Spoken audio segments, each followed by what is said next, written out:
buenas noches.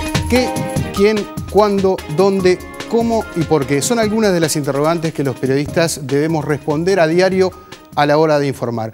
Pero ¿cómo responder a estas interrogantes cuando hablamos de un conflicto que se encuentra a miles de kilómetros de distancia? ¿O cómo responder a estas interrogantes cuando hablamos de un enfrentamiento que estamos cubriendo allí, en el lugar de los hechos? El papel de los medios de comunicación. Israel-Palestina, un conflicto con historia, segunda entrega. Vamos a ir hacia uno de los lugares más conflictivos de todo el planeta. Vamos a intentar ingresar a la Franja de Gaza. Fue una experiencia, la experiencia personal y profesional, porque van de la mano, más intensa de toda mi vida, lejos. Te diría que me parece que es momento en que a alguien se le caiga una idea un poco más brillante que seguir matándose. Es difícil describir tanta destrucción, cadáveres por todas partes, sangre, olor a quemado. Como en toda guerra siempre hay información chatarra, o sea, información buena mezclada con una muy buena parte de información basura, lo cual lo hace más dificultoso, ¿no? Si vos no mostrás absolutamente ninguna persona herida, si no mostrás absolutamente ningún muerto, si no mostrás ningún cohete cayendo, si estás desinformando. Yo puedo decir que pasan porque las vi y me pasaron. Me putean muchos de la comunidad judía, me putean muchos de la comunidad árabe diciendo vos es una masacre y no lo decís. Somos sujetos haciendo periodismo, contando las cosas que vemos. La situación es catastrófica, no es solamente una crisis, es una catástrofe. 12 minutos pasan de las 21 horas, estamos en vivo. Esta es la segunda entrega de Israel-Palestina, un conflicto con historia.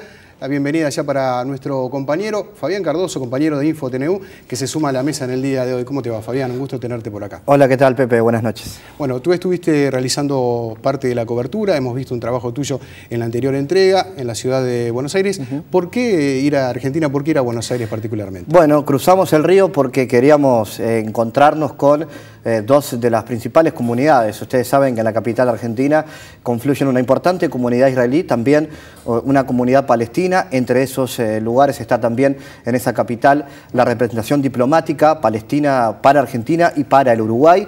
Estuvimos conversando con ellos y además claramente la cobertura mediática en la República Argentina tiene su impacto también en Uruguay. Seguimos cadenas internacionales, canales de noticias que llegan hasta nuestro país y hablamos con algunos colegas que siguen permanentemente el tema, lo analizan y además uno de ellos especialmente que tuvo la oportunidad de ir a contar la historia al lugar de los hechos. Claro, porque precisamente en nuestro comienzo hablábamos de la cobertura en el lugar de los hechos o a miles de kilómetros de distancia como nos ocurre a nosotros ahora. Pero vamos a ver en este caso a los colegas de CQC que estuvieron allí en Israel y la Franja de Gaza.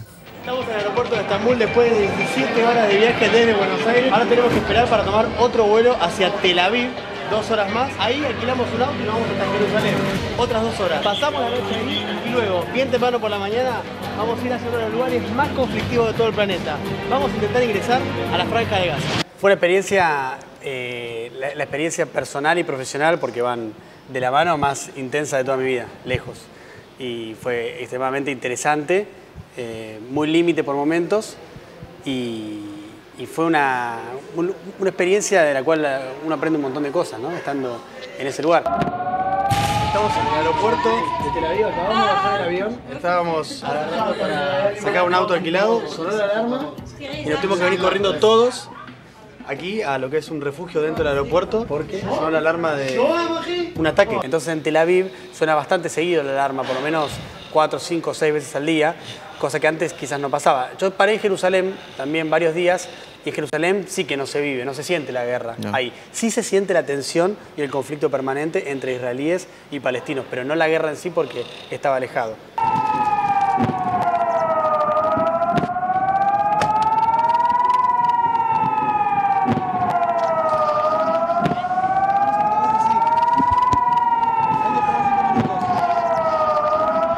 Acaba de sonar la alarma, nos tuvimos que bajar del auto y nos tiramos. Acaba de... Uy, puta madre.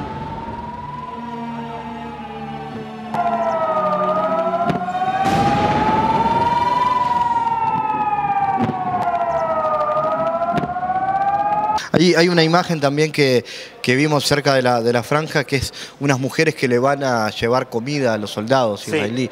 ¿Hay como una cuestión media patriótica, como entenderíamos en el sur, eso? Sí, sí, el israelí lo ve, primero que están muy unidos y hay un acuerdo casi total.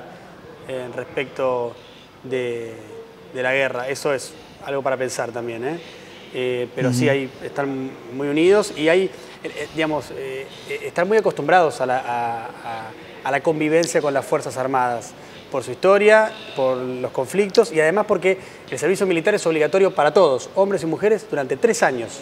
Hacen todos el servicio militar y después quedan como reservistas, es decir, cualquier persona puede ser llamada luego a prestar servicio en las Fuerzas Armadas. Así que hay una convivencia permanente y hay mucho... El israelí promedio lo vive como una situación de mucho agradecimiento a las Fuerzas Armadas. Esto siempre de la visión israelí, por supuesto, ¿no?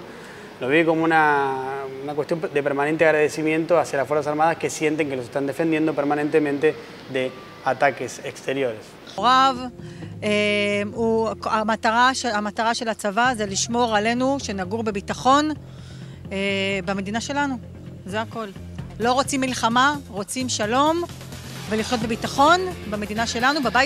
Unos días en Israel y llegar a la franja, me acuerdo que el proceso de cruzar, por lo que vos mostrás, no es nada fácil, te vienen a hablar.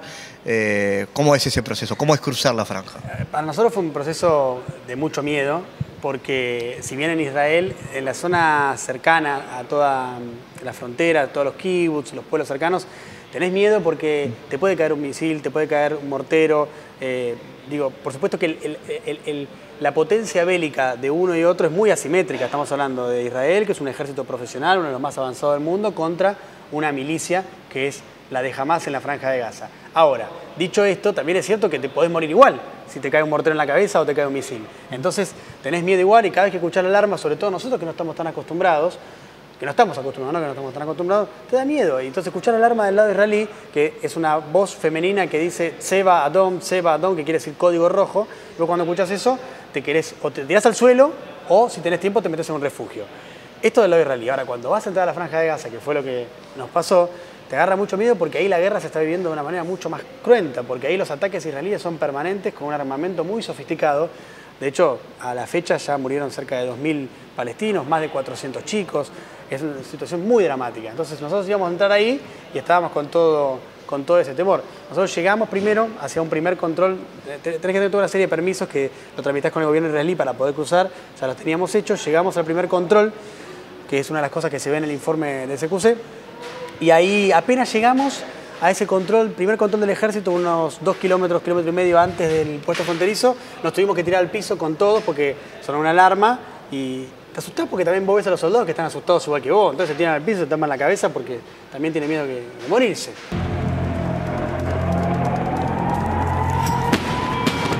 Otra vez nos tuvimos que tirar al piso, está muy difícil la verdad que entrar acá, muy difícil entrar acá. Acaba de sonar de vuelta de alarma, fíjense, estamos en el control de la frontera, miren los soldados ahí en el piso. Nosotros también. Es muy difícil poder entrar a la Franja de Gaza, están combatiendo en estos momentos. Las escenas son realmente dantescas, de verdad, porque cuando vas al hospital, por ejemplo, al Ol Shifa, que es el hospital que nosotros fuimos, el hospital central más importante de Palestina, de Franja de Gaza, te encontrás con escenas tremendas, digamos. Sí, te encontrás con chicos destrozados, con cuerpos destrozados, que es lo que produce una guerra. Digo, ahí ves la realidad de la brutalidad y de la locura que es una guerra o que es un conflicto bélico, porque la ves en toda su crudeza, ¿no? Digo, ¿qué imagen más aterradora que la de un chico destrozado puede haber? No me puedo imaginar una imagen más aterradora que esa. Y esa situación que viven los médicos de ahí, que los médicos que trabajan ahí son héroes de verdad, esos son héroes grosos. Son tipos que duermen 2 horas por día, 3 horas por día, están trabajando todo el día, haciendo lo que pueden, con lo que tienen. Si tuvieras que decirme qué fue lo que más impactó en esos días en la franja. Los sonidos de la guerra. Nosotros estuvimos en un hotel que da sobre el mar Mediterráneo, donde están todos los periodistas. Había 4 o 5 hoteles sobre el mar Mediterráneo donde paran todos los periodistas, que son relativamente seguros dentro de lo que es la inseguridad que se vive en Gaza, donde te puedes morir en cualquier momento.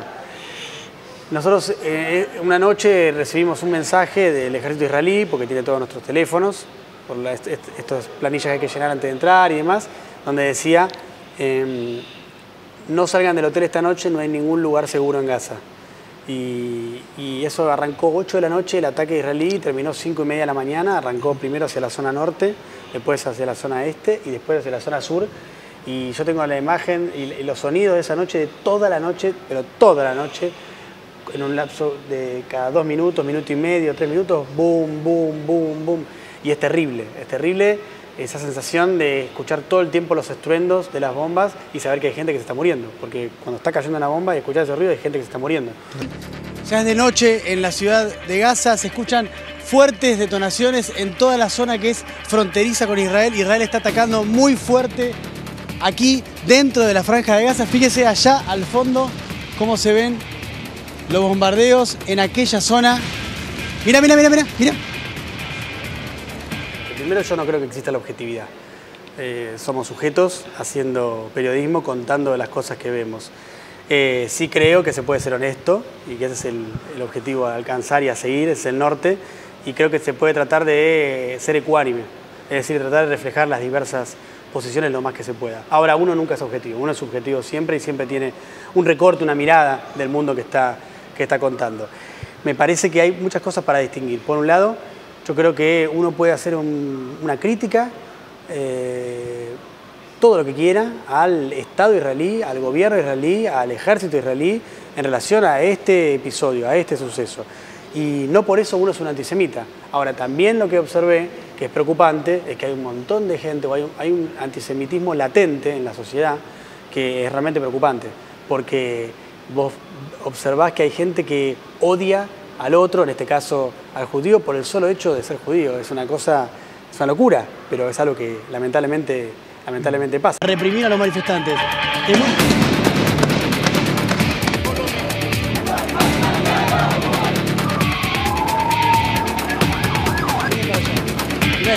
Están llegando heridos. En CQC vas a ver una verdadera catástrofe humanitaria. Los colegas de CQC y una forma de mostrar lo que está ocurriendo en Medio Oriente. El colega hablaba, Fabián, de los sonidos de la guerra. Exacto, ese recuerdo estuvo permanentemente en el encuentro que tuve con Diego Iglesias hace algunos días en Buenos Aires. Él me marcaba lo que había sido volver de Gaza y tener ese recuerdo incluso en Buenos Aires. Él estuvo durante 15 días, la primera semana intentando atravesar desde Israel hasta la franja, luego pasando esas noches, los recuerdos del hotel, durante toda la noche escuchar los bombardeos a pocos metros y bueno, ese recuerdo permanente que lo va a marcar, bueno, teniendo la experiencia de contar la historia desde el lugar de los hechos. Exactamente. Otra forma de cubrir estos acontecimientos es a miles de kilómetros de distancia, con opinión. Es el caso del colega Andrés Repetto, destacado colega que estuvo muchos años trabajando como jefe de internacionales en TN y en Canal 13. Exacto, hoy columnista del canal de noticias C5N, además responsable de la página andresrepetto.tv, ahí analiza permanentemente el conflicto, además de poner la mirada en otros temas de la noticia internacional. Con Andrés hablábamos de lo que implica este conflicto, pero también sobre la cobertura mediática. Otro hombre que al tener opinión sobre el conflicto, obviamente, recibe críticas de un lado y del otro. Andrés Repetto, otra forma de informar. Cuando yo voy a poner la imagen de lo que quiero mostrar, yo estoy seguro de la imagen que yo voy a poner. Yo sé que si voy a poner parte de las 10.000 casas destruidas en Gaza, también quiero poner la imagen de los kibbutz abandonados, de la gente que se tuvo que ir del sur de Israel. Con lo cual, la verdad es que, como siempre, este conflicto genera enfrentamientos muy claros en dos posiciones, quienes están a favor de Israel y quienes están a favor de los palestinos o de lo que sufren los palestinos. Te diría que me parece que es momento en que a alguien se le caiga una idea un poco más brillante que seguir matándose. Yo creo, es un punto de vista, que acá hay responsables claros, el Hamas, Israel y la comunidad internacional, porque hace años que la comunidad internacional se está rascando la nuca y no se le cayó una idea para que esto no pase. Y por lo menos puntualmente este conflicto comenzó con el lanzamiento de misiles del Hamas, después ese secuestro que Israel aduce fue Hamas, aunque el Hamas lo niega, y eso desencadenó el ataque israelí. Israel también se tendrá que hacer cargo de los civiles que han muerto en este conflicto y la comunidad internacional por haber fallado. ¿Es posible ser objetivo en un conflicto de este tipo? ¿Existe? Yo creo que en el periodismo no existe ni la objetividad ni la independencia. Existe la honestidad de uno mismo hacia uno mismo. Y vos podés ser honesto con...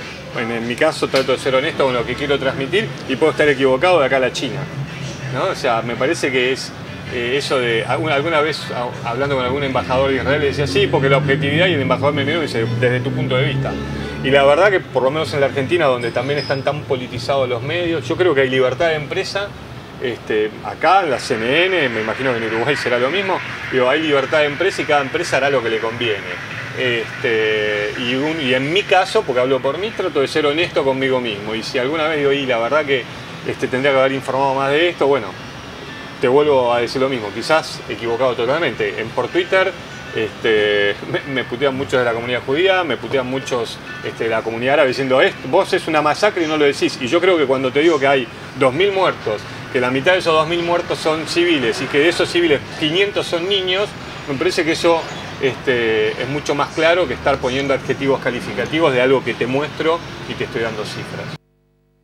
Otra forma de informar, en minutos se viene el editor de redes sociales del Observador, Sebastián Aujanet, que nos va a estar contando cómo se vive este conflicto en las redes sociales, otra plataforma de comunicación bien interesante. Y también vamos a tener la opinión de destacados colegas del medio, de la televisión uruguaya, hablando de la cobertura de este enfrentamiento entre Israel y Hamas. Repeto, y una clarísima opinión también. Exacto, Andrés Repeto, que marcaba además lo que implica convivir, dando información, pero también marcando el hecho de él ser un columnista y tener una página web personal donde expresa su opinión sobre el conflicto, recibir críticas de un lado y del otro. Eso también me lo comentaba Diego Iglesias, en una sociedad polarizada, además, como es la Argentina. Sí, a veces no solo hay que esquivar las balas en un conflicto, sino las presiones. Vamos a ver lo que ocurrió con un hecho destacado también, que es un ejemplo de cobertura. Yolanda Álvarez, periodista de televisión española que estuvo en la Franja de Gaza, luego fue trasladada temporalmente a Jerusalén. Aparentemente allí hubo presiones de algún tipo. Vamos a ver precisamente a qué se deberían estas presiones. Desde el inicio de la crisis, la corresponsal de TV española en Israel, Yolanda Álvarez, se estableció en Gaza, convirtiéndose desde el primer momento en correa de transmisión de los mensajes, cifras, imágenes y datos de Hamás. Las crónicas dramatizadas de Yolanda Álvarez, empezando por el abuso de adjetivos y siguiendo por las muy cuidadas puestas en escena, resultado de un casting y selección de escenarios al dictado de los intereses de Hamás, son, sin más, el producto de una activista. El activismo político no es, desde luego, periodismo, y transmitir propaganda no es informar. Lo intolerable no es que la señora Álvarez se dedique a la militancia y al activismo propagandístico, sino que un medio de comunicación público le dé cabida en sus informativos. Escuchábamos a nuestra compañera Romy Artigas, no es ella obviamente quien está diciendo esto de Yolanda Álvarez, sino Hamutel Rogel. Él es el portavoz de la embajada israelí en España y supuestamente a raíz de esta carta es que Yolanda Álvarez es retirada de la Franja de Gaza temporalmente a Jerusalén y luego en este momento se encuentra nuevamente en la franja. Pero te propongo y les propongo ver el trabajo de Yolanda Álvarez.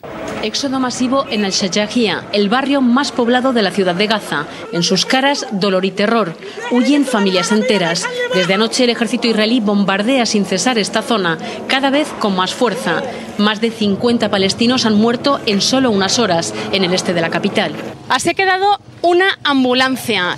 Este paisaje es difícil de describir, tanta destrucción, cadáveres por todas partes, sangre, olor a quemado.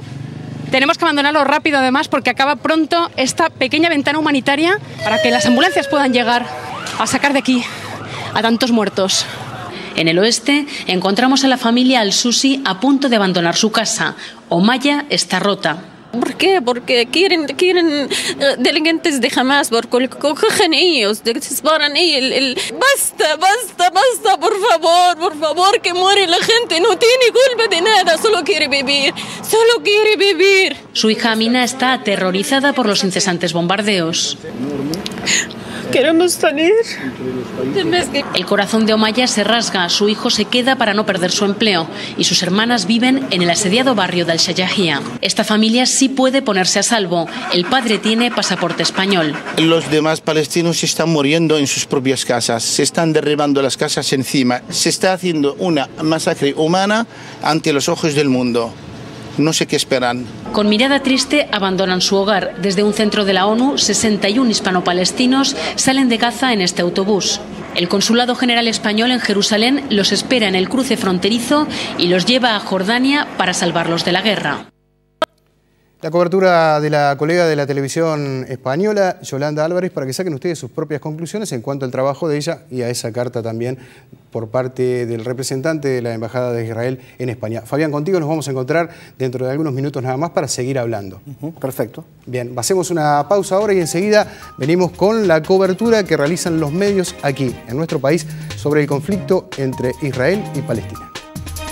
Seguimos hablando del papel de los medios de comunicación en el conflicto. En este caso le damos las buenas noches a Sebastián Aullanet, colega, periodista. ¿Cómo estás? Muy bien. Editor de redes sociales del Observador. Así es. Y hablar de las redes sociales, otra plataforma donde hoy por hoy la gente vuelca allí muchas cosas, donde busca noticias. ¿Cómo ha repercutido el conflicto en las redes sociales? Bueno, las redes sociales, en el caso del diario como El Observador, son espacios que tenemos para que la gente comente a propósito de una noticia. Nosotros decimos también que la noticia crece cuando alguien comenta sobre ella, añade su punto de vista y un poco, además de para, por supuesto, acercar más tráfico, porque ahí es donde está la gente. A nosotros nos interesa que los foros de redes sociales del Observador sean un espacio de conversación. En el caso del conflicto Israel-Gaza ha sido por momentos inmanejable la cantidad de agravios sobre todo y bueno, yo diría que en este año de gestión de redes sociales que estamos haciendo ha sido lo más complicado incluso que los posteos sobre los clásicos, así que imagínate lo que te estoy diciendo. Increíble, ¿no? ¿Y han tenido que intervenir allí directamente? Muchísimo, a tal punto que en este momento estamos como con una política de que cuando las redes sociales no pueden ser monitoreadas por alguien del área de redes sociales, no se hacen posteos a propósito del conflicto de Israel en Gaza, de Israel y Hamas, perdón. Básicamente las razones son que digamos que por cada posteo a veces podemos estar en una media de entre 200 y 400 comentarios y hay que revisarlos uno por uno prácticamente. Claro. Y bueno, los ejemplos de los más variados y de los peores que se te ocurran, desde al final los nazis no estaban tan equivocados hasta hay que limpiar ese nido de ratas rapidito y acomodarnos, cosas de una violencia y de una virulencia que bueno, por supuesto nuestra política de comentarios no la permite. Claro, ¿todos esos comentarios son desde aquí, desde Uruguay, o reciben del exterior también? Es difícil precisarlo. La mayoría de nuestro público, te diría que un 75% de nuestro público en Facebook es local, es uruguayo, sí. Entonces, esa regla, esa división se aplica a la mayoría de los posteos.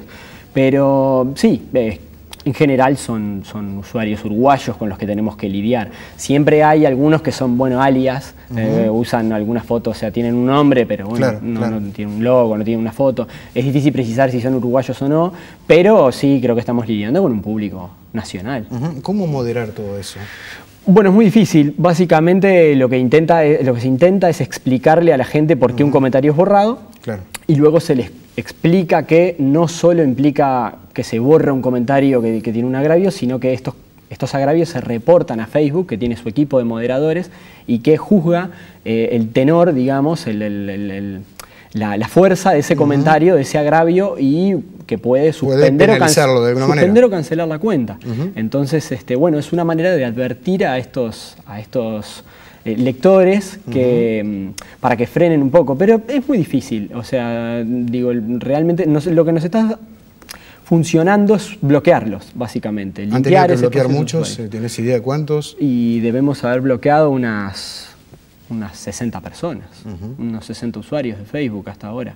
En algunos casos les hemos pedido que borren el comentario y si no, los borramos, y en otros directamente borrados y notificados. ¿Cuánto demora, Sebastián, la penalización de una de las redes sociales, por ejemplo, de Facebook? ¿Qué tiempo demora o cuántas denuncias deben recibir para que esa cuenta finalmente sea bloqueada? Bueno, toma una determinada cantidad de horas, pueden ser entre 24 y 48.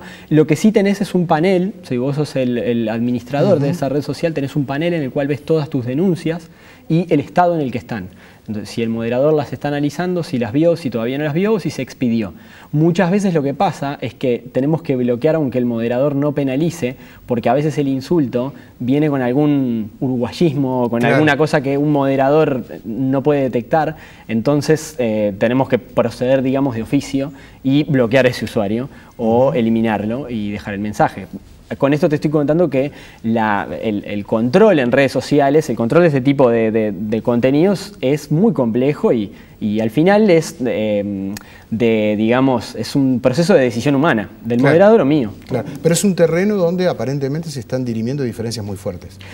Bueno, básicamente lo que yo veo desde mi punto de vista es que bueno, a la gente le encanta tomar partido, ¿no? Como te decía, en un clásico es mucho más fácil, bueno, la gente se hincha del cuadro que se hincha, y en este caso se futboliza el conflicto totalmente. Tenemos gente que, probablemente sin mirar ninguno de los contenidos que estuvimos viendo recién, antes, emite juicios a diestra y siniestra. Yo creo que en algunos casos tiene que ver con un antisemitismo latente, en otros casos tiene que ver con pararse del lado que te deja mejor parado ante una muchedumbre de Facebook. No hay que dejar de tener en cuenta de que hay gente que pasa muchísimo tiempo en Facebook y que ha elegido estos espacios como sus espacios de socialización y de vinculación, aunque sea con desconocidos. Entonces esa gente, en aras de tener un determinado prestigio, puede comentar de tal o cual forma. Y eso te lleva a tomar partido por algo en una circunstancia que es de una complejidad inabarcable, una cosa que desde tantos kilómetros de distancia y sin estar por dentro no la podemos interpretar correctamente, o por lo menos lo primero que deberíamos decir es eso precisamente, que es muy complejo. Claro, ¿recordás un pico de posteos en particular dentro del conflicto por algún motivo? Bueno, el momento del primer bombardeo a la escuela en Gaza fue tan fuerte que incluso teniendo posteada la información había gente que nos insultaba por mensaje privado por no dar la información. Fue como una cosa absolutamente desmedida en la que, bueno, teníamos que decirle a estos usuarios que sí estaba la información y al mismo tiempo había que ir a mirar un poco las ventanas de contenido porque te encontrabas con esvásticas, con posteos de yo qué sé, también está lo que yo llamo el posteador enciclopédico, que es una persona que a lo mejor pone 5 documentos todos pegados en un post de Facebook, en plan como si eso reforzara su punto de vista. En fin, una enorme cantidad de posteos que hay que mirarlos uno por uno, eliminar, ver qué haces con ellos, si lo reporteás, si no, si le vas a pedir a ese usuario que él lo elimine, si ese usuario ya es irrecuperable, si reincidió. En fin, creo que el primer bombardeo a una escuela, cuando notificamos eso, fue el momento más intenso y fue cuando nos dimos cuenta de que no podíamos manejar esta información en una red social si no tenemos a nadie moderándolo, porque ciertamente no queremos que el observador tenga ese tipo de espacios, que te contamine un lugar, un foro que es para que la gente en principio converse y se enriquezca y haga como crecer Claro, lamentablemente uno tiene la sensación de que van a tener que seguir trabajando duro en esto porque el conflicto continúa. Sí, la política nuestra es que mientras no podamos abarcarlo, no vamos a manejar esta información. Lo vamos a hacer, por supuesto, pero vamos a tener que tener guardias, o sea, para eso. Y bueno, el conflicto no tiene miras de irse acomodando, así que creo que da para muchísimo más y vamos a tener que estar controlando muchísimo más. Gracias, Sebastián, por tu presencia esta noche aquí. Otra forma también de informar que estamos viendo. Vamos. Ha sido un gusto.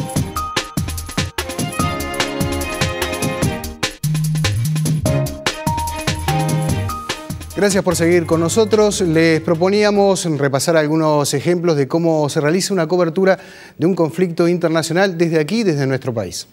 Es de los conflictos más complicados, más difíciles de informar, porque involucra muchas cuestiones afectivas, muchas cuestiones históricas y polariza mucho las opiniones. Es bastante difícil porque las imágenes que nos llegan además son terribles, ¿no? Son muy, muy crudas.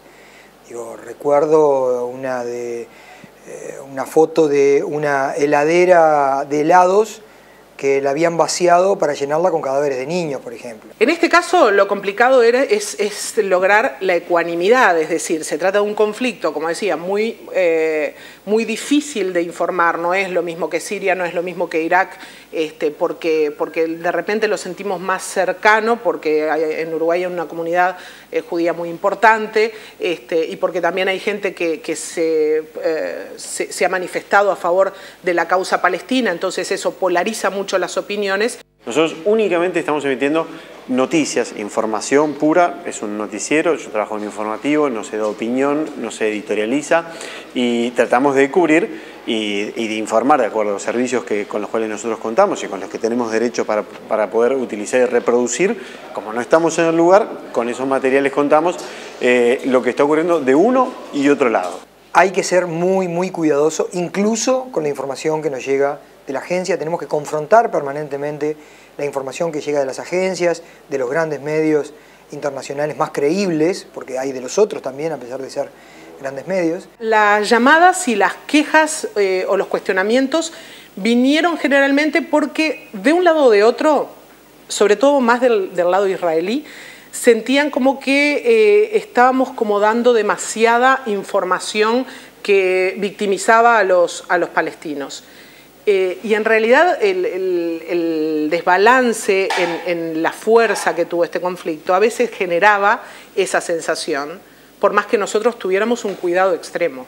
Como en toda guerra siempre hay información chatarra, o sea, información buena mezclada con una muy buena parte de información basura, lo cual lo hace más dificultoso, ¿no? ¿Y cómo discernís entre información buena y chatarra? Comparando permanentemente. Se manipula la información en el lugar y yendo vale la pena estar ahí porque uno lo ve y uno dice, bueno, estas cosas pasan y bueno, yo puedo decir que pasan porque las vi y me pasaron. Si vos no mostrás absolutamente ninguna persona herida, si no mostrás absolutamente ningún muerto, si no mostrás ningún cohete cayendo, si estás desinformando. Entonces, no hay más remedio que mostrar. Estar en el lugar es fundamental. El problema de estar en el lugar muchas veces es de que uno está entre árboles en el medio del bosque y pierde la perspectiva del bosque entero. Entonces, la única forma que uno tiene realmente de saber qué es lo que sucede, a pesar de que tenga un corresponsal en el lugar, es hacer lo que nosotros hacemos todos los días y a cada rato. Es comparar, chequear información y contraponer esa información para que se pelee una con otra, digamos, y además sumarla al trabajo que esté haciendo el corresponsal. En base a tu experiencia, ¿cuál es la diferencia a la hora de dar las noticias, el haber estado en una zona de conflicto o el estar en un escritorio e informar con las fuentes? Lo más importante es que uno confirma cosas que uno piensa o que uno da por asumidas desde muchos años de estar informando, y así como confirma un montón de cosas, después hay otras que se le caen, que eran verdades asumidas y se le caen y quedan hechas trizas.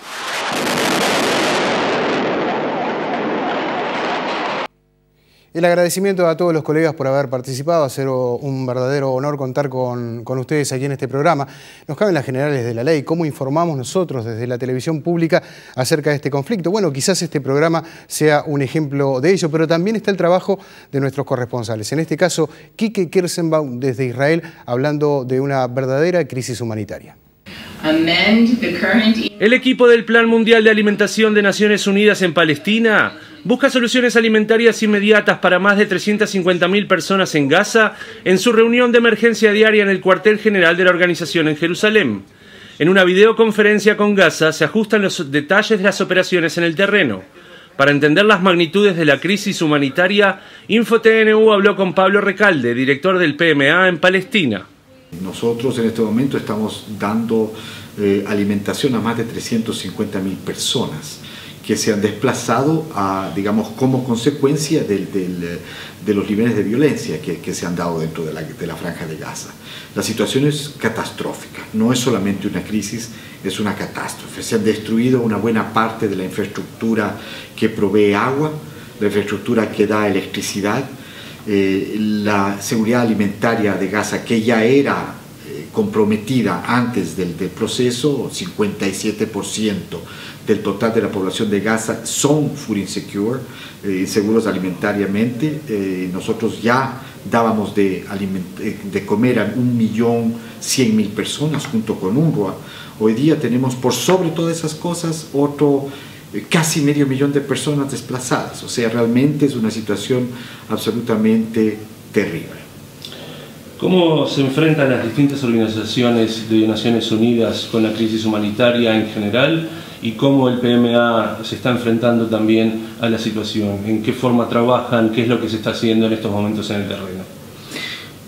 En este momento estamos, desde el punto de vista del PMA, trabajando digamos, de manera muy coordinada con UNRWA, con quien estamos básicamente en este momento, por ejemplo, iniciando una distribución general alimentaria para toda la población, inclusive aquellos que no han sido desplazados, pero que se quedaron en sus casas en el periodo de la crisis, para al menos ayudarles. Ellos han perdido ya, después de un mes y más de no poder salir a las calles a comprar los alimentos, están ya con pobreza alimentar, no tienen los alimentos en casa. Estamos iniciando una distribución casi general. Se mantienen las distribuciones alimentarias relativas a nuestro programa general y, lógicamente, a los desplazados internos. Otras organizaciones tienen problemas muy graves, especialmente aquellos que necesitan, digamos, reparar el daño de las fuentes de distribución de agua. Tú no puedes dar botellas de agua a 1.700.000, 800.000 personas. Tenemos que reestructurar, o sea, reparar el daño de las centrales de distribución de agua, que es la única forma que una crisis sanitaria no llegue a Gaza. Estamos ya con una situación muy grave. A nivel de hospitales ya no da abasto. Y, lógicamente, acceso. Nosotros tenemos que entrar con alimentos, con agua, con material médico, por todos los lugares por los cuales se puede entrar. Erez, Karem Shalom y, lógicamente, Rafah. Rafah es necesario que se abra y necesitamos realmente la asistencia del gobierno de Egipto en esto. El director del PMA en Palestina, Pablo Recalde, destacó la necesidad de finalizar la violencia para poder enfrentar la crisis humanitaria, pero de no llegarse a una solución permanente, insistió en la necesidad de pausas humanitarias concretas que se respeten y que se garantice la posibilidad de los desplazados en Gaza de encontrar un refugio seguro y confiable. Desde Jerusalén, Quique Kierzenbaum, InfoTNU. Y ahora volvemos con Quique, pero en este caso a Tel Aviv, porque un conflicto de estas características tiene distintas aristas, entre ellas aquellos israelíes que se oponen a este enfrentamiento. Gaza es un cementerio, corean estos manifestantes en la plaza. Contramanifestaciones nacionalistas se han llevado a cabo durante la mayoría de las manifestaciones contra la guerra en Gaza, acompañadas de violencia física y verbal. Los líderes de las agrupaciones que se oponen a la guerra ven esto como un intento de deslegitimizar y callar sus voces. Judíos y árabes se niegan a ser enemigos, corean estos manifestantes en Tel Aviv. Desde el comienzo de la operación israelí Margen Protector en Gaza, grupos que se oponen a la guerra han tomado las calles en distintos lugares de Israel. Con un 87% de la población en contra de un cese de fuego, los manifestantes se han encontrado con un gran rechazo de la mayoría del público en las calles. Aprovechando la última tregua, miles se reunieron en la Plaza Rabin, en Tel Aviv, contra la guerra en Gaza y a favor de una negociación que ponga fin a la violencia. David Grossman, reconocido escritor israelí, se refirió a la violencia en Gaza. No hay una solución militar que termine con el sufrimiento y el miedo constante de la población israelí en el sur, y tampoco hay una solución militar al sufrimiento inhumano de los palestinos en Gaza. Hasta que no se resuelva la sofocación de la población en Gaza, tampoco nosotros podremos respirar libremente. En estos días hay quienes quieren crear un abismo entre árabes y judíos para promover intereses de guerra. Pero hoy, los aquí presentes, queremos proclamar nuestra alianza por la paz, nuestra alianza por el fin de la ocupación y por la creación de un Estado palestino al lado del Estado de Israel. El camino de la paz está lleno de sufrimiento, pero el camino de la guerra nos llevará a un infierno contra niños y bebés, contra inocentes, como lo ha demostrado esta guerra. En la guerra no hay ganadores, hay solo perdedores. Desde Tel Aviv, Quique Kierzenbaum, InfoTNU. Hacemos una pausa, la última, y ya volvemos para el cierre de esta segunda entrega de Israel-Palestina, un conflicto con historia.